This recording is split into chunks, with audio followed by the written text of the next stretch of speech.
Rich 12 Milk Rigunan Manang Milky. Sister El at Lakay, maring itinanggi ni Representative Steve Songyan Solon ng Sarangani na siya ang congressman sa viral na mga litrato na nahuling nanonood ng online sabong habang unang araw ng sesyon ng 20th Congress noong Lunes. Pinunan ni Solon ang ilang headlines sa mga PubMat o publication materials sa social media tungkol sa issue na ang caption ay Solon na ispatang nanonood ng isabong. Ayon kay Solon, dahil dito inakala tuloy ng ilang netizen na siya ang naturang mambabatas dahil sa kanyang apelyido. Paalala niya sa publiko na intindihin, unawain ang mga binabasa at mga caption. Ang Solon ay isa sa mga tawag sa mambabatas o mga lawmaker. Gate ni Solon, hindi siya nagsusugal at hindi rin siya pabor sa online gambling.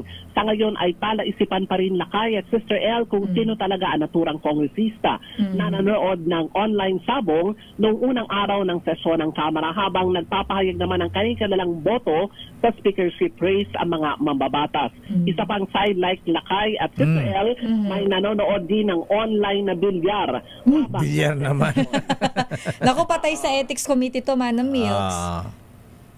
Pero yun nga, hindi matukoy kung sino kongresista nakatalikod.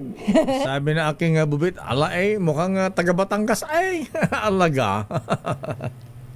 Alam mo Lakay, kung para sa Senado na pwedeng titikan ng mga photographer, yung mga senador, kasi malapit lang yung gallery eh. Unlike dito sa Kamara, ang layo, actually hindi na pinapapasok ang media pag meron sesyon, ang gallery mo ay nasa second. So, ang layo nung kuha ng mga photographer. Ito ay napitikan daw ng ilang photos noong unang araw ng sesyon, umaga ng Lunes, bago magbotohan for speakership race.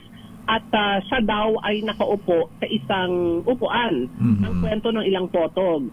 At nung tignan nila doon sa upuan na yun, wala rin mambabatas sa yun. Nasa ibang upuan na. Kaya hindi nila matukoy kung sino. Lumipat. Pero sa mga kakilala niyan, side view pa lang yan eh. Alam na yan. Kilala na kung sino. Hindi lang tayo familiar eh. Pero pag sila kayan, huling-huli yan. Ang tinitingnan naman namin ngayon, yung Barong, Tagalog. Parang marami naman sa kanila, halos magkakapatid. Yes, so yari ng Barong sa Kanuntela eh.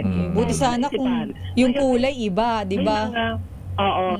May mga pangalang lumabas na ayoko rin magbigay ng pangalan na kay on air at Sister El hanggat hindi siya talaga nakukumpirma. So hinihintay namin na siya ang mag-deny kung siya talaga yung tinutukoy na mambabatas na nanonood ng online sabong habang nagsesesyon. Si Congressman daw yan eh. Board. Diyos ko, mo bakit dyan pa kasi? 300 plus kasi yung bumoboto eh. Yung iba may explanation pa. Ayan. Ay, pero alam mo na kaya, Sister, aminin ko board na board talaga kami. Kasi after nung sinabi na si Speaker Romualdez na ang mananatiling speaker sa 20th Congress, meron palang explanation ng vote mo or support. Yung iba. Yes, oo. Oo, sabi na, letter A pa. Tatapusin hanggang matapos yung letter Z. Yes. Isa sila tumatayo sa plenaryo at sinasabi nila I support Speaker Romualdez to be the speaker in the 20th Congress. Lahat sila tumatayo. Sabi, ang haba niyan. Actually, ang hinihintay namin ay yung votes kung sino ang bumoto at kung sino yung nag-abstain. Yun lang naman ang story. Kaya pati yung mga nagmamonitor, Manang Milky, tinamad na rin. Oo. Kaya hindi yung maiwasan yung mga ilang mambabatas na siguro board na board instead na magtingin sa kanilang IG. Sana nag-Candy Crush na lang siya. Oo. O kaya si Bidgerwood, di ba si JTE Lakay? Hindi naman niya napag-point na sa sesyon sa Senado. Siya ay nagbe-Bidgerwood pero na magtataka kami biglang tatayo yun at magtatanong sa plenaryo. Okay nga Rod, maraming salamat Manang Milky. I-text mo na lang kung sino yan. Sino. Alamin na lang natin kung sino siya. Ako si Milk Rigunan Nagulat para sa DCRH, una sa Pilipinas, una sa Pilipino. Daming bayan.